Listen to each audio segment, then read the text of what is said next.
સુરત ભાજપ મહિલા કોર્પોરેટરની કેનેડા અભ્યાસ કરતી દીકરી પર હુમલો કરવામાં આવ્યો હતો।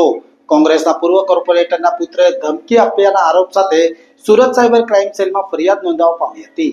સુરત ભાજપ મહિલા કોર્પોરેટરની દીકરી પર હુમલો અને પતિને ગર્ભિત ધમકી મળતા પોલીસ ફરિયાદ નોંધાવવા પામી છે। સુરત સાયબર ક્રાઇમ સેલમાં ફરિયાદ મળતા પોલીસે તપાસ શરૂ કરી હતી અને જે ડમી નંબરથી ગર્ભિત ધમકી આવી તે ડમી નંબર કોંગ્રેસના પૂર્વ કોર્પોરેટરના દીકરો વાપરતો હોવાનું પોલીસ સામે આવ્યું હતું। કેનેડામાં અભ્યાસ કરતી મહિલા કોર્પોરેટરની દીકરી પર હુમલા મામલે કોંગ્રેસના પૂર્વ કોર્પોરેટર નઈમ રિફાઈના પુત્ર અશફાક સામે ગંભીર આરોપ થયા છે। મહિલા કોર્પોરેટરના પતિ ભૂપેન્દ્ર રાવતે ફરિયાદ આપતા હુમલા પાછળનું કારણ આંખ બંધ રહ્યું હતું। અશફાકે અન્ય વ્યક્તિ પાસેથી ₹500 ડમી સિમ કાર્ડ ખરીદ્યો હતો, જે સિમ કાર્ડ દ્વારા કોર્પોરેટરના પતિ ભૂપેન્દ્ર રાવતને ધમકી આપવામાં આવતી હતી, જેથી સાયબર ક્રાઇમ સેલની તપાસમાં કોંગ્રેસના પૂર્વ કોર્પોરેટરના પુત્ર અશફાક દ્વારા ધમકી આપી હોવાનો ખુલાસો થયો હતો। વર્ષ 2023થી ધમકીઓ મળતી હતી, જેથી અગાઉ લાલગેટ પોલીસ મથકમાં લેખિતમાં અરજી આપવા છતાં ઊંડાણપૂર્વક તપાસ થઈ ન હતી। આખરે રાજ્યના નાયબ મુખ્યમંત્રીને રજૂઆત કરતા પોલીસે તપાસનો ધમધમાટ શરૂ કર્યો હતો, જ્યાં તપાસમાં હકીકત સામે આવતા સાયબર ક્રાઇમ સેલની ટીમે વધુ તપાસ હાથ ધરી હતી।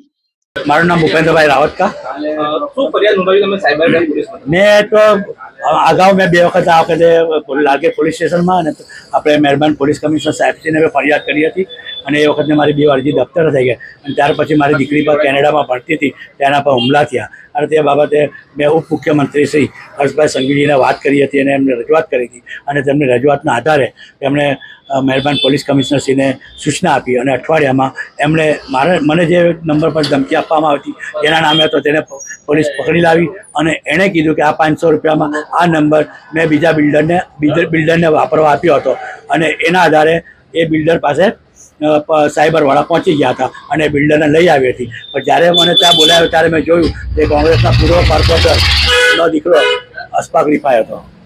શું માંગ છે તમારી? મારી એક જ માંગણી છે કે મારી છોકરી પર કેનેડામાં હુમલા થયા છે, તેનો અભ્યાસમાં ખલેલ પહોંચાડવામાં આવે છે, એને શારીરિક નુકસાન પહોંચાડવામાં આવ્યું છે, એટલે મારી છોકરીના પર હુમલો કરનારાઓની પર કાયદેસરની કાર્યવાહી કરવામાં આવે। મારું નામ હેમલતા રાવત છે। શું આખી ઘટના બની તમારા દીકરી જોડે? મારી દીકરી જોડે સ્ટોરમાં જે જોબ કરતી હતી ત્યારે એની પર પેપર સ્પ્રે નાખવામાં આવ્યું, લાકડીથી હુમલો કરવામાં આવ્યો, ત્યાર પછી એને ગાડી થકી ટક્કર બી મારવામાં આવી, એમાં એને શરીરમાં શોલ્ડર પર ઇન્જર્ડ બી થયેલું, એને ફ્રેક્ચર બી આવી ગયેલું, એને અમે સારવાર માટે બી બોલાવેલી, સારવાર કરીને પછી અમે એને પરત મોકલી અને ત્યાં મોકલા પછી બી એની પાછળ રેકી થતી હતી, રેકીમાં એણે જમવાનું બી છોડી દીધું, એને ડર બેસી ગયો કે હવે હું બહાર નથી નીકળવાની। ત્યાર પછી અમે એને સમજાવીને પાછી ઇન્ડિયા બોલાવી લીધી, પછી એને સમજાવી ને થોડીક ડરમાં છે દીકરી, થોડીક ગભરાયેલી છે દીકરી।